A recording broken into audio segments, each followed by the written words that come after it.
Nite opened up the 1978 tour here in Binghamton. Where do you go from here? It's Buffalo tomorrow and Rochester the next day. This tour we're doing a kind of world tour, and we're doing in this world tour we come back to America 3 different times. The first time is taking a mainly sort of East Coast, sort of New York State, around this sort of area, and also the West Coast, and also Chicago actually as well. It's a kind of weird tour, and the second tour is open air venues, some of which are around sort of French Canada and things like that. And then the final tour we play where we didn't play before really. But I mean, between all that, we're doing a European tour and also a Japanese tour.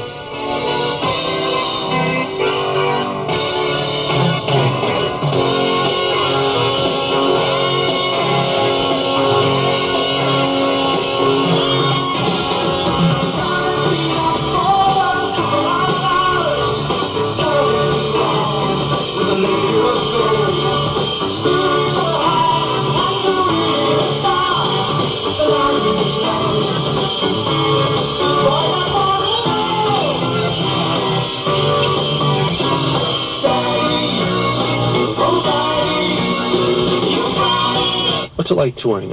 Going to different cities, being in a different city every day, every other day. Does it get tiresome?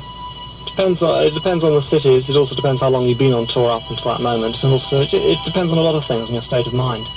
I mean, I preferred touring, I think, a few years back when we were unable to arrange our tours in a way where gigs fell one day after each other, right? So you got these ridiculous gaps there of a week suddenly where you were just left to your own devices, and so we used to do these drives and things and just go to places that were really nice. I miss that. But I mean, you can make the touring is really what you make of it, you know, and we try to make as much as possible. So usually touring the world. Do you ever get tired of like playing the same songs in the same order, you know, every concert, or are you always trying to, at least in your mind, freshen it up every night? In other words, keep the opinion of, well, you know, I'm doing this show in Buffalo tonight, and I've got to do the same show that it's a different audience, so I've got to perform just as well as any other night. Yeah, I don't think one ever says one's not going to perform well. I can't say that one enjoys every performance equally, but one's quite as likely to enjoy the 96th performance as much as one enjoyed the 4th, say. I mean, it doesn't sort of relate like that. You keep it fresh just because, as you say, it's a different audience every night. Although I must admit, when you're on stage, you're not, you're often very wrapped up in your sort of in the stage performance. You don't sort of think too much about what's going on out there. But I mean, I've found I've enjoyed gigs sometimes when you think you must be getting bored because you've played it a lot of times. But even on a long tour, you don't play the same songs more than say 120 times. That's not really very many if you think about it. Particularly when there's a kind of 24-hour break between each performance, a minimum of 24 hours, maybe a lot longer.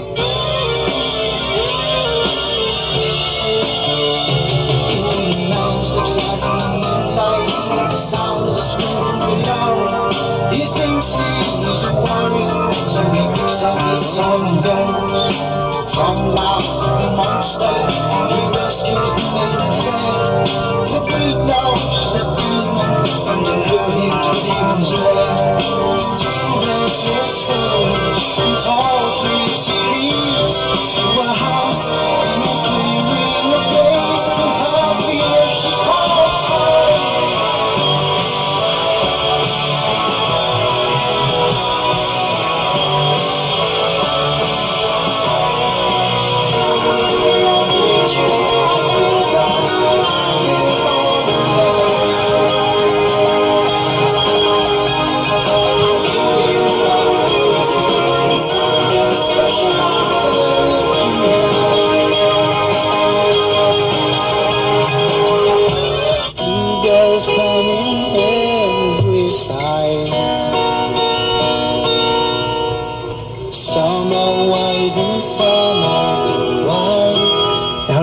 How do you react to audiences? I mean, if it's a so-so audience, does that have an effect on you on the stage? Yes, I think it has a very strong effect on the group, and the group responds to an audience that reacts well to it.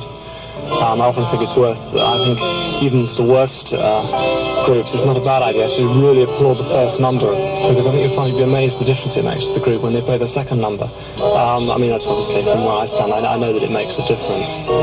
But we like audiences basically to be quiet and attentive during the songs, and to make as much noise as possible at the end of them, which, That's a very European reaction. Europeans always do that. In the States, people are rather inclined to make a lot of noise during the concerts. They're rather fond of hearing their own whistles and things, which is a bit of a pity.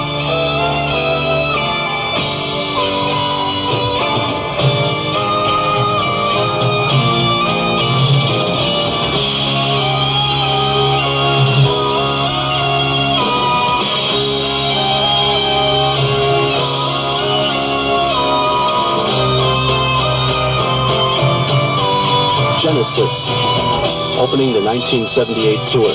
Just a couple of hours ago, right here in Binghamton. The new album is called And Then There Were Three.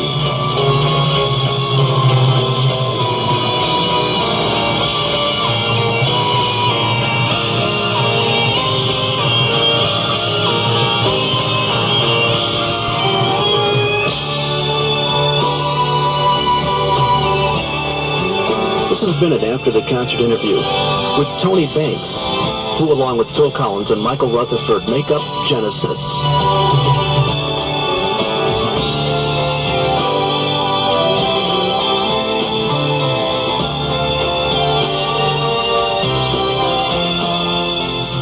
WAAL Stereo 99, that's part 2 of a Genesis interview at your Alden station. Genesis just finished up their Binghamton concert appearance about an hour ago, and I'd like to thank Genesis and Keith Nelson for making this possible. Tony Banks.